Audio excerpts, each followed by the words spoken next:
ഈ 8 മാസമായിട്ട് സിദ്ധാർത്ഥൻ പീഡനത്തിന് വിധേയമായിരുന്നു അല്ലേ? പക്ഷേ എന്തുകൊണ്ടാണ് അത് വീട്ടുകാരോട് പറയാതിരുന്നത്? അത് എനിക്ക് ആദ്യമായിട്ട് തോന്നുന്നതെന്ന് പറഞ്ഞാൽ, ഒന്നാമത്തെ കാര്യം അവൻ ഈ കോഴ്സ് ഭയങ്കരമായിട്ട് തലയ്ക്ക് പിടിച്ച ഒരു ഭ്രാന്ത് പോലത്തെ ഒരു ഇഷ്ടമായിരുന്നു ഈ കോഴ്സ്, വെറ്റിനറി എന്ന് പറഞ്ഞാൽ.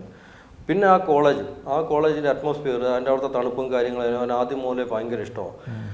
ഇപ്പം ആദ്യം മുതലേ ഇപ്പോൾ ഈ 4-5 മാസം കൊണ്ട് റാഗിങ് നടന്നുകൊണ്ടിരിക്കുമ്പോൾ ചിലപ്പോൾ വിചാരിച്ച് കാണും കുറച്ച് ദിവസം കഴിയുമ്പോൾ അങ്ങ് മാറുമല്ലോ, കുറച്ച് ദിവസം മാറും എന്ന് വിചാരിച്ച് കാണും. ഇനി അഥവാ നമ്മളോട് പറഞ്ഞു കഴിഞ്ഞാൽ ചിലപ്പോൾ ആ കോളേജിൻ്റെ നമ്മൾ പറയും, എങ്ങനെയായാലും നമ്മൾക്ക് നമ്മളെ കുട്ടികളാണ് വരുന്നത്, നമ്മൾ പറയും നിങ്ങൾ ഇനി ആ കോളേജിൽ പഠിക്കണ്ട, ശരി ഒരു കാര്യം ചെയ്യാം, വേറെ കോളേജിൽ പോവാം, അല്ലെങ്കിൽ ഈ കോഴ്സ് വേണ്ട, അങ്ങനെ പറഞ്ഞു കഴിഞ്ഞാൽ ചിലപ്പോൾ അത് അവൻ ഭയപ്പെട്ട് കാണും. അങ്ങനെ മാറ്റുകയാണെന്നുണ്ടെങ്കിൽ അവൻ്റെ മനസ്സിലുള്ള ആ പ്രതീക്ഷയും കാര്യങ്ങളെല്ലാം അങ്ങ് പോകും.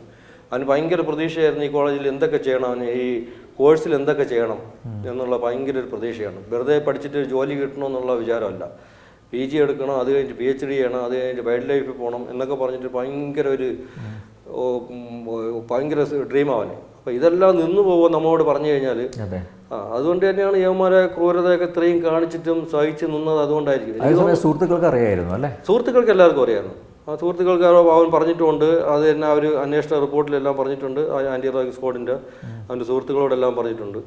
പക്ഷേ നിർഭാഗ്യവശാൽ അവൻ സുഹൃത്തുക്കളോട് പറഞ്ഞു കഴിഞ്ഞപ്പോൾ ആ സുഹൃത്തുക്കളെല്ലാം സെക്കൻഡ് ഇയറിൽ ഈ SFI എന്നുള്ള തീവ്രവാദി സംഘടന ചേർന്ന് പോയി. അതാണ് പറ്റിപ്പോയത്. അവൻ ഫസ്റ്റ് ഇയറിലേ പറഞ്ഞ കുഴപ്പമില്ലായിരുന്നു. സെക്കൻഡ് ഇയറിൽ അവനോട് SFIയിൽ ചേരാൻ പറഞ്ഞപ്പോൾ അവൻ ചേരില്ല. SFI എന്നല്ല പറഞ്ഞു, ഒരു പാർട്ടി അവന് വേണ്ടാന്ന് പറയും, പാർട്ടി അവന് ഇഷ്ടമില്ല, പഠിച്ചാൽ മതി. പക്ഷെ ബാക്കിയുള്ളവരും ആ സമയത്ത് അങ്ങ് ചേർന്ന് പോയി. ചേർന്നിട്ട് ഈ പറയും പോലെ ഈ അവിടെ ചെന്ന് പരാതി പറഞ്ഞു, അവന്മാർ തന്നെ ദ്രോഹിച്ചുകൊണ്ടിരിക്കുന്നത്, അവൻ്റെ ആൾക്കാർക്ക് പരാതി പറഞ്ഞ് എന്ത് പറ്റും. പക്ഷെ അത് പാവം അവൻ അറിഞ്ഞില്ല, അവരോട് പറഞ്ഞിട്ട് കാര്യമില്ല എന്നുള്ള കാര്യം അവനും അറിഞ്ഞില്ല. സിദ്ധാർത്ഥനെതിരെ പരാതി കൊടുത്ത് അവൻ്റെ ക്ലാസ്സിൽ തന്നെ ഒരു പെൺകുട്ടി ഉണ്ടല്ലോ അല്ലേ? അതെ അതെ അതെ. ആ പെൺകുട്ടിയെയും പ്രതിപട്ടികയിൽ ഉൾപ്പെടുത്തണ്ടല്ലേ? തീർച്ചയായും ഉൾപ്പെടുത്തണം. ആ പെൺകുട്ടിയാണല്ലോ ഇതിൽ മുൻകൈ എടുത്തിട്ട് അവനെ തിരിച്ചു വിളിച്ചതും അല്ലെങ്കിൽ ഈ പരാതി കൊടുക്കാൻ വേണ്ടിയിട്ട് ഈ SFIക്കാർ കൂടെ നിർത്തിയെന്നും. അത് ആ പെൺകുട്ടി എന്ന് പറഞ്ഞാൽ അത് സ്പോൺസേഡ് പെൺകുട്ടിയാണ്. സ്പോൺസേഡ് പെൺകുട്ടി എന്ന് പറഞ്ഞാൽ എല്ലാ വർഷവും ഫസ്റ്റ് ഇയറിൽ SFIക്ക് ഒരു നിയമമുണ്ട് അവിടെ ആ കോളേജിൽ. അത് നമുക്കറിയാം, എല്ലാവർക്കും അറിയാം. ആ ഫസ്റ്റ് ഇയറിൽ അവർ ഒരു പെണ്ണിനെ അവർ സ്പോൺസർ ചെയ്യും. ഒരു പെൺകുട്ടിയെ SFI എന്നുള്ള ആ സംഘടന അവരെടുക്കും, അവർ വിലക്കെടുക്കുന്ന പറഞ്ഞാൽ നമ്മൾ പറയുമ്പോൾ പഴയ സാഹിബിനെ കുളിപ്പിക്കണം, മറ്റേ ചെയ്യണം, എല്ലാം കൂടെ നിൽക്കണമെന്ന് പറയണമെങ്കിൽ അതേ കണക്കിന് ഈ പെൺകുട്ടി കൂടെ നിൽക്കണം. അതെന്തെന്ന് പറഞ്ഞു കഴിഞ്ഞാൽ ഇവർക്കെതിരെ നിൽക്കുന്ന ഏതൊരു ആണും, പെണ്ണല്ല, ഏതൊരു ആൺകുട്ടിക്കെതിരെ പ്രയോഗിക്കേണ്ട ഒരു ആയുധമാണ് ഈ പെണ്ണ്. അതായത് ഇപ്പം ഞാൻ പറയുന്നൊരു കാര്യം കേട്ടില്ല, അല്ലെങ്കിൽ അവർ പറയുന്നൊരു കാര്യം കേട്ടില്ല, അല്ലെങ്കിൽ യവൻ്റെ ഭാഗത്തുനിന്ന് തെറ്റുണ്ടായോ, അവൻ്റെ പാർട്ടിക്കാരനെ ചേർന്നില്ല, യവനെതിരെ ദ്രോഹിക്കുന്നുവെങ്കിൽ ആദ്യം ചെയ്യുന്നത് അവരൊരു പെണ്ണ് കേസാണ്.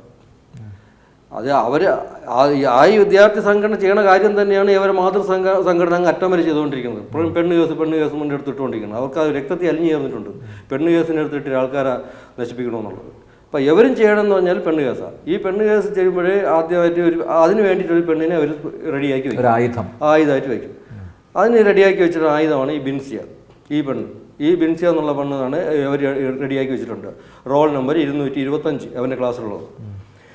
അവളുടെ അമ്മ എന്ന് പറഞ്ഞാൽ അവിടെ ഒരു കമ്മീഷണർ ഓഫീസിൽ നല്ലൊരു ജോലിയാണ്. അതുകൊണ്ട് അവരൊന്നും തൊടാൻ പറ്റില്ല. ഈ പെൺകുട്ടിയെ കൊണ്ടാണ് ഇവനെതിരെ പരാതി കൊടുത്തിട്ടുള്ളത്. പരാതി കൊടുത്തത് ഇവനെ കൊലപ്പെടുത്തിയതിന് ശേഷം, 18-ാം തീയതി കൊലപ്പെടുത്തിയതിന് ശേഷം എല്ലാം കഴിഞ്ഞിട്ടാണ് പരാതി കൊടുത്തേക്കുന്നത്. അപ്പോഴേ അതിലെ ഒരു ഉദ്ദേശശുദ്ധി അപ്പോഴേ തന്നെ മനസ്സിലാവാം. മരിച്ചു കഴിഞ്ഞു അല്ലെങ്കിൽ കൊലപ്പെടുത്തി കഴിഞ്ഞു, പിന്നെ പരാതി കൊണ്ട് കൊടുക്കേണ്ട ആവശ്യം തോന്നുന്നു. അപ്പോഴാ പരാതി കൊടുക്കുമ്പോൾ ആരൊക്കെയാണ് പ്രതി ചേർക്കേണ്ടത്? ആ പരാതിയിൽ 2 ഡോക്ടർമാർ സൈൻ ചെയ്തിട്ടുണ്ട്. ഇന്റേണൽ കംപ്ലയിൻറ്റ് കമ്മിറ്റിയിൽ അവിടുത്തെ 2 സ്റ്റാഫുകൾ സൈൻ ചെയ്തിട്ടുണ്ട്. അതായത് ആ complaint paper, internal complaint committee paper വെളിയിലിറക്കുന്നത് 26-ാം തീയതിയാണ്. കൊലപാതകം നടന്ന 18-ാം തീയതി. ഈ പേപ്പർ വെളിയിലിറക്കുന്ന 26-ാം തീയതി. അതിൽ സൈൻ ചെയ്തിട്ടുള്ളത് 2 ഡോക്ടർമാർ, അതിനകത്തുള്ള സ്റ്റാഫുകൾ. അപ്പോൾ അവർ കൃത്യമായിട്ട് അവർ പ്രതിയാവും. പിന്നെ അതിൽ സൈൻ ചെയ്തിട്ടുള്ളത് ഈ ആൻറ്റി റാഗിങ് കമ്മിറ്റിയിലുള്ള ഒരുത്തനായി സൈൻ ചെയ്തിട്ടുള്ളത്. പക്ഷേ ആ സൈൻ ചെയ്യുന്ന അവൻ ഇപ്പം ജയിലിനകത്ത് കിടക്കുകയാണ്. ആൻറ്റി റാഗിങ്ങിൽ കമ്മിറ്റിയിലുള്ളവനാണ്. അവൻ ഇപ്പോൾ റാഗ് ചെയ്ത് കൊന്നിട്ട് അകത്ത് കിടക്കുക. അപ്പോൾ അതിനെതിരെ അവർക്ക് ചലിക്കാനൊന്നുമില്ല, ആർക്ക് ചോദിക്കാനുമില്ല, ഒന്നുമില്ല. അപ്പം അതിനൊക്കെ നമ്മൾ ആരെങ്കിലുമൊക്കെ കിടന്നിട്ട് ഇങ്ങനെ വഴക്കുണ്ടാക്കിക്കൊണ്ടിരിക്കണം, അവനെ പിടി എന്ന് പറഞ്ഞിട്ട്. അതിന് സമയമില്ലാത്തതുകൊണ്ട് തന്നെയാണ് നമ്മൾ CBIയുടെ പുറകിൽ പോയത്.